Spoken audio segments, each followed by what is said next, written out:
دوای نامەدەکاریانی نەورۆزە بۆ ڕوبەڕووبوونەوەی نەفتی میسان لە قۆناغی 32 جامیانەکانی عێراق.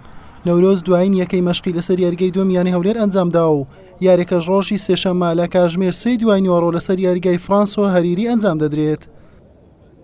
وڵای ئەمە لەخوا بەزێبە تیپەکەمان زۆر بەرەو باشیە ڕای ئینشەڵا بڵین لە خولی عێراقەت چاوەڕوانی ئەوین زیاتر بەرەو پێشەوە بڕین یاریەکانیشمان ئەگەڕێت و یاریگای سلێمانی پشت بەخوا بتوڵی کاسیشەوە نیە وەکو پارێمە پارار خۆمان نەمانویست نەتیجەمانەیە بەس ئەم ساڵ لە خولی لە کاسی شایەمە هەر وەکو بۆ نەتیجە بەشداریەکەی ینی بە کامل یاریزانەکانی و یاریەکەی ئینشەڵا. نەورۆز بۆ ئەم یاریە لە توانەکانی دیار یاخی کاپتن و محەممەد ڕەحیمی گۆڵپارێز و سەتار جەبار و باکۆ عومەریش بەهۆی پێکان بێبەش دەبێت لەگەڵ چەند یاریزانێکی پێکراوی پێشوشی. بێگومان یاریجان بۆ هەموو تیپەکان گرنگە چونکە دەتوانن بە چەند سەرکەوتنێک نازناوەکە ببن.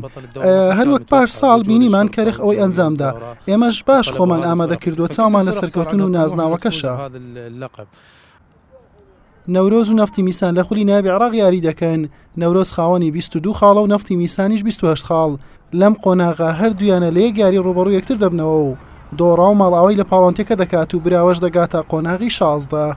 حوسێن محەممەد کەناڵی پێام هەولێر.